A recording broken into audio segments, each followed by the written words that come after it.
particular issues or problems in the field of education that you think could benefit from economic analysis? And we mentioned teacher quality. You mentioned the outputs for kids. What other kinds of issues do you think economic analysis is really important for in the field of education? You know, there's a lot of bureaucracy in education. I mean, one of the things we economists have focused on is industrial organization and firm organization. How do you structure a firm or any operation such that it is as efficient as possible? Now, there's a taxpayer aspect to this too, right? Because the taxpayer wants as much return as they can for their input, their contribution into this process. But that's one of the things that we could do as economists, and we have been trying to do, is look at these school bureaucracies and trying to understand the nature of labor union contracts, for instance, and do they create the right sets of incentives? Are good teachers being paid handsomely and not so good teachers being paid less handsomely? Or is everyone receiving the same amount? Because then you take some of the economics out of it. You take some of the inducement out of it. I still believe a great teacher is going to be a great teacher, whatever their union contract says. And of course, in many of these cases, these contracts are negotiated in non-union settings. But in any case, that said, that's I think one of the places that economics can really help, is trying to understand. There's also a lot of focus in economics on optimal scale. And one of the things you'll see in many parts of the country, Maryland is an exception. Maryland only has 24 school districts, one for each county. So Maryland school districts tend to be pretty large, but you'll see many small districts around the country. Districts with 1, 2, or 3 schools. Is that optimal? To have that much bureaucracy, that many board members for every school? I would advocate that some of these school districts merge. Now, I can understand that there would be a natural desire not to do that. People will talk about accountability, and then, of course, instead of having 2 superintendents, you might have 1, and there's going to be a group of people who aren't going to like that either. But, sort of optimal scale is an issue that we don't talk about much in educational bureaucracy, but I think some of the school districts out there are way too small, and therefore they have a lot of administrative expense per student. And if we could reduce that, we could put more resources into the classroom, and that doesn't hurt. Mm-hmm. Any key lessons you think for school administration? I think about the issues that Baltimore City has faced, and here in Maryland, I compare it to Pennsylvania, that does have these very small districts: 1 high school, 2 middle schools, a couple of elementary schools. Is there an optimal place somewhere between Maryland and Pennsylvania? And what are the lessons for particular school districts and around the organization? Anything that you would point to? Well, it's interesting because there are certain school districts that perform very well in Maryland. And as you know, over the last 5 years, Education Week has ranked Maryland's public school system the best in the country. 5 years running. And I'm not saying that the measurement is accurate or not accurate, but clearly we're one of the best in the country. And within Maryland, within our 24 LEAs, we have some districts that perform better than others. Howard County, Maryland. A county of between 250,000 and 300,000 people. Great school system. There seems to be maybe some optimal scaling there. But then when I look at Baltimore County, which is a county with 810,000 people, many more schools, many more students, they have very good outcomes too. I look at Anne Arundel County, 500,000 people. They have very good outcomes too. Montgomery County has over 900,000 people, very good outcomes on average. So I think that large school districts in the country have shown the ability to provide high quality education almost across the board, in every school. Now that's an exaggeration to a certain extent. Every district is going to have some schools that are better than others. I understand that. Everyone understands that.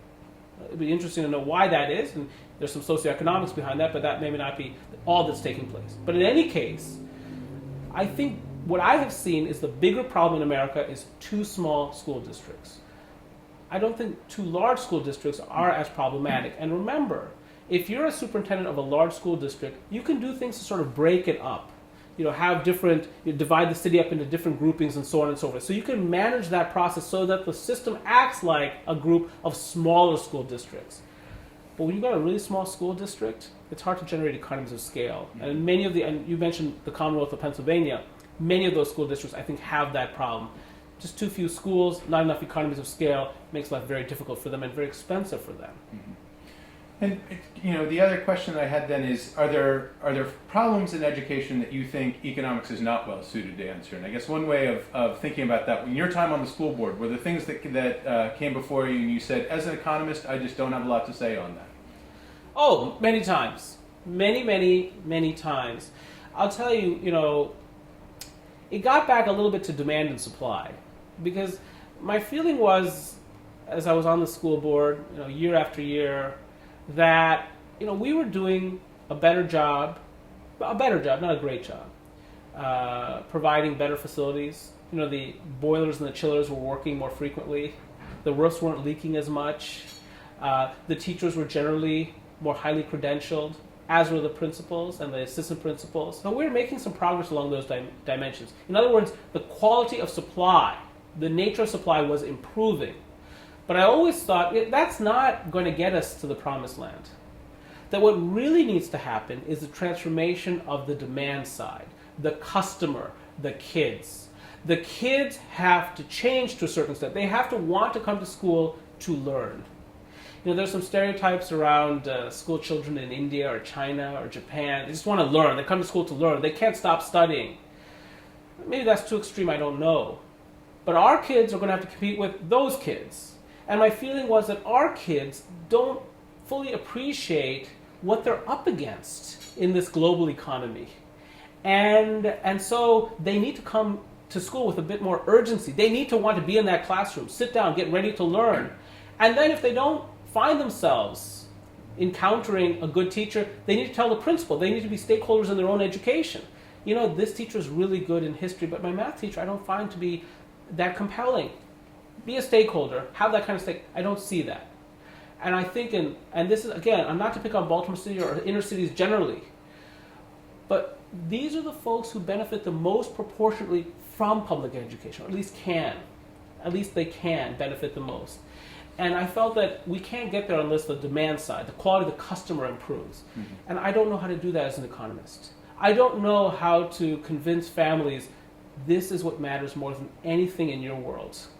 That these 12 or 13 years of education matter more than anything. This is going to determine their life, their outcomes. And so you need to treat it with that level of urgency because life matters. And I don't know how to address that as an economist.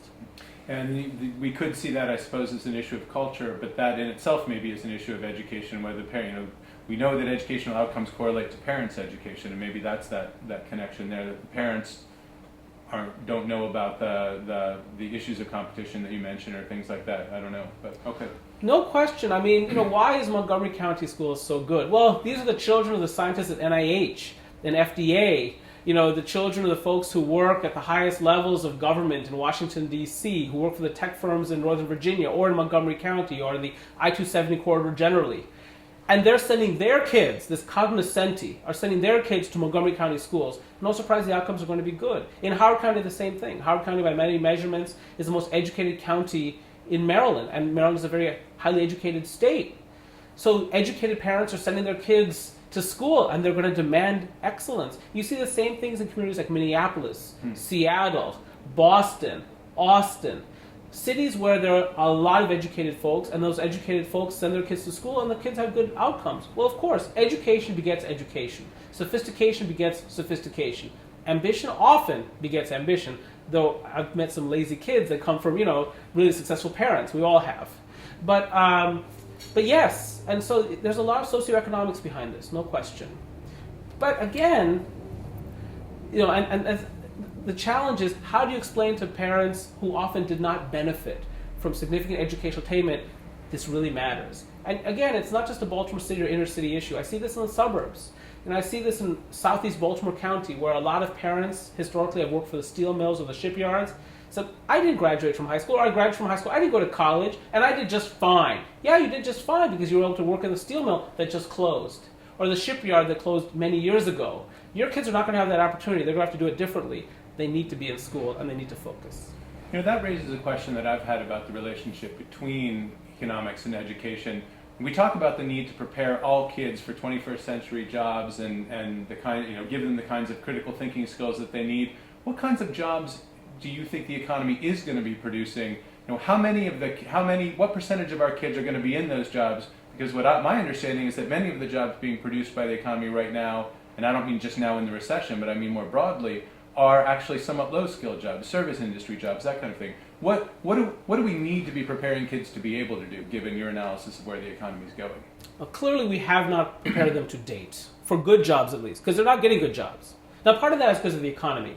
You know, when you look at the 162,000 jobs our nation added last month, and I don't know when this interview is going to be seen, but the most recent data released from the Bureau of Labor Statistics suggests that last month, meaning July of 2013, we added, preliminary estimate, 162,000 jobs. If you break down that 162,000 jobs and just look at home health, temporary staffing agency employment, leisure and hospitality, and retail and trade, 4 pretty low-wage segments, those added the majority of those jobs. We lost disproportionately middle-income jobs during the recession. We've added back after the recession disproportionately low-wage jobs. And this is one of the reasons that college graduates are competing so frequently with high school graduates for the same jobs. In fact, a study found that in 2012, 44% of recent college graduates were underemployed. That is a massive number.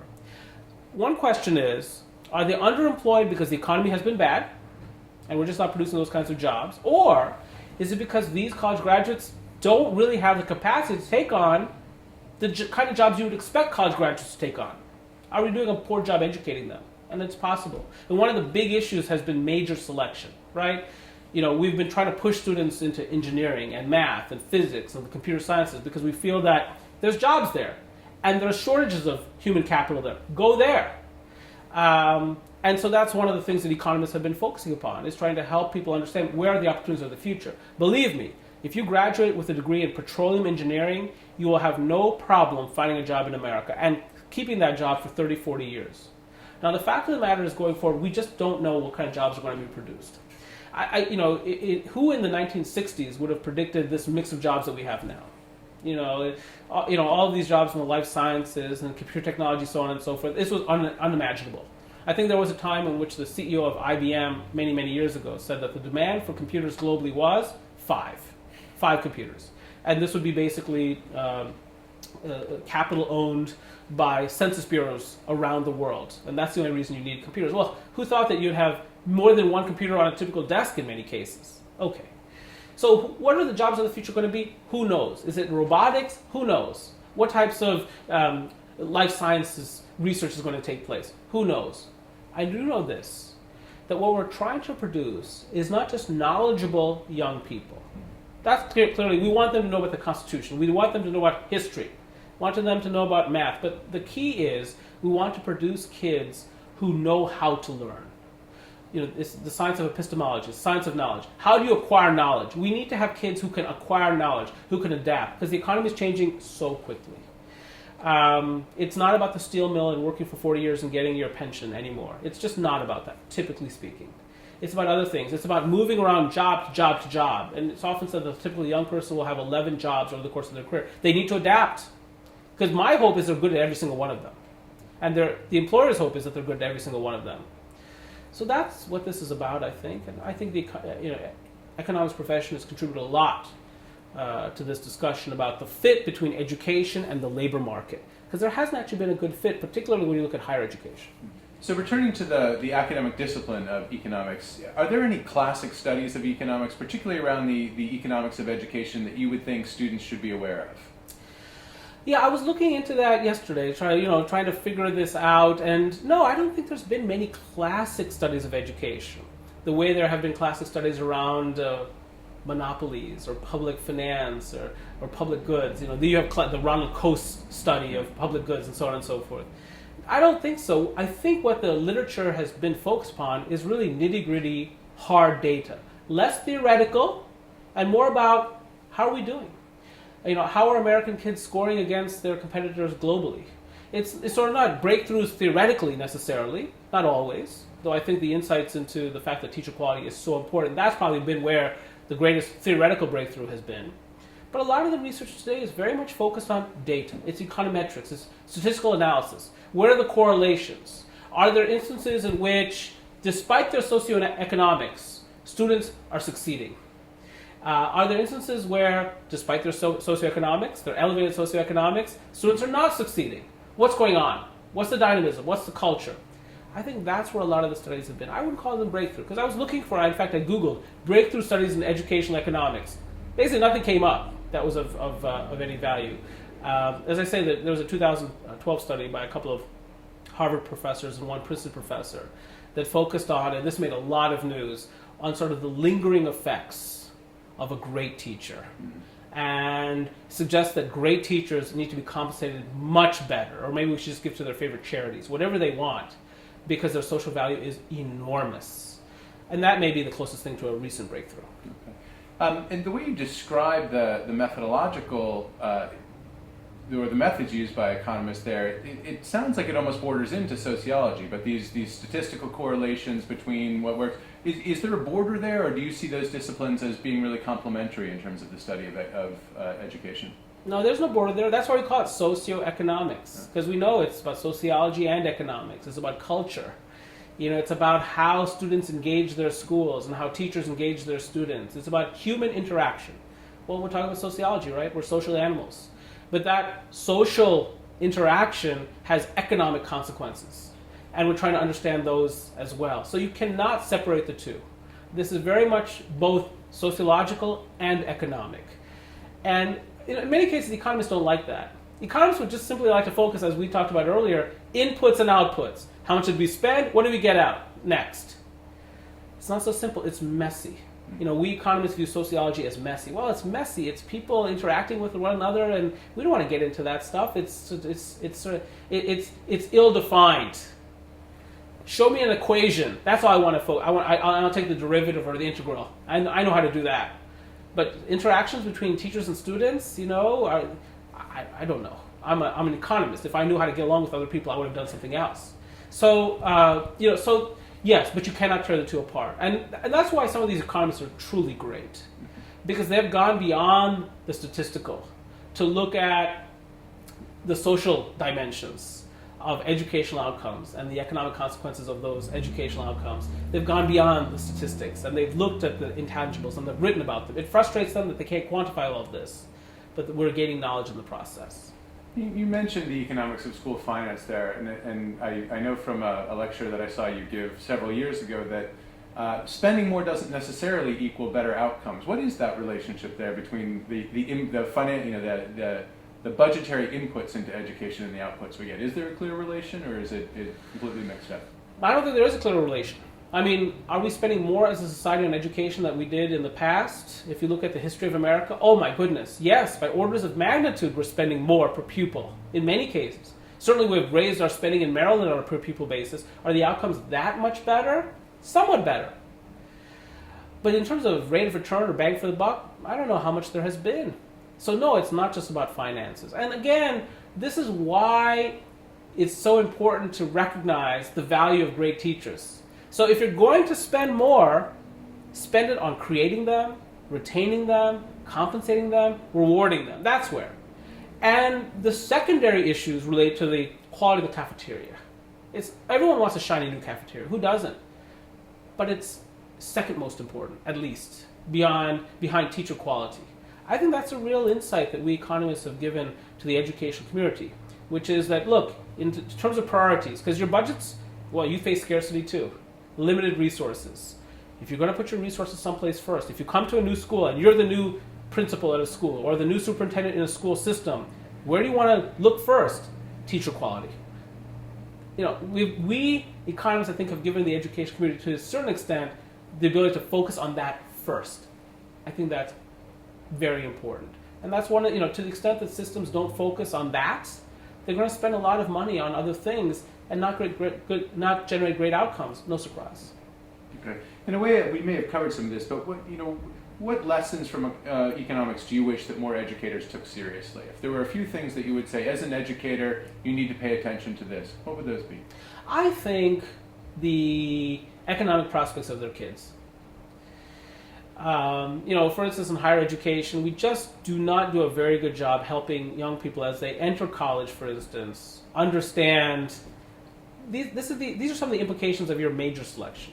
I mean, if you go into engineering, it's likely to be, some of the outcomes you might expect. If you go into something else, these are the outcomes, and you need to think about that. I think the same is true in K through 12 public education. One of the things I advocated for significantly while I was a board member was vocational education. They don't call it vocational education, of course, anymore. At least not in Maryland. They call it career and technical education. So no one knows what you're talking about. But it's basically during the junior and senior years, trying to help our young people, many of whom will not go on to college, have prospects. And I've been a big advocate for, hey, let's get them into construction. The construction firms all over the place, particularly in this region where construction is up significantly recently. They're screaming out, I can't find qualified construction workers. We can't fill our apprenticeship programs. There's jobs out there, and by the way, construction pays pretty well, right off the bat. And then there's a career path there. But we don't seem to make the connections, or the educators often don't seem to make the connections between their kids and those possibilities. In fact, notice that with this focus on college for everyone that I see so much of, that often sectors of the economy like manufacturing and construction, which are often not associated with higher education, often they should be, right? An engineer in construction has to be highly educated, and many people in manufacturing today are very educated, and there are many PhDs that work in manufacturing. But yet those sectors and the opportunities emerging for those sectors tend to be under-focused upon, ignored, in favor of let's focus on college. And then when you get to college, we're not going to stop worrying about you because you're going to be fine. You may not be fine because you might choose the wrong major. A major where there isn't much in terms of economic prospects. You love it for 4 years maybe studying dance. You studied dance for 4 years. You're just not a very good dancer. So what are your economic prospects after 4 years? You tell me. You should have gone into petroleum engineering. There's lots of prospects there. We don't help our kids with that. That's one of the places I think that educators could really help our kids. Any other lessons that you had from your time on the school board in terms of what did you as an economist bring to that, and how would that translate into the lessons that economics could have for the students in this program? Yeah, there's a political dimension here too. When I was on the school board, we want to be productive too. We want to get things done. And we were not an elected school board. We're unelected. Those of us in Baltimore City are duly appointed by the governor of Maryland. I was appointed by Governor Robert Ehrlich and the mayor of Baltimore. I was nominated by Martin O'Malley, who is now governor of Maryland, but then was mayor of Baltimore City. And we were unelected. And so when we got into the boardroom, guess what we got to focus upon? The kids. We didn't have to focus upon fundraising or the next election cycle or anything like that. Even with that, there's a lot of politics. Even being unelected. I think people need to really look at the productivity of unelected versus elected school boards. And it would not surprise me if they tried to measure the outputs of school boards. The better outputs were coming often from unelected school boards. School boards that don't have to focus on the next election cycle or upon doing anything that might stir anger in the community, even if it's the right thing to do. I wouldn't be surprised if the unelected school boards are more productive. But I'll leave that to the educational researchers. All right. Well, I want to thank you so much for taking time today to talk to us, and it's been really great to hear your thoughts on economics and how they apply to education. Thank you so much. It's been a privilege. Thank you.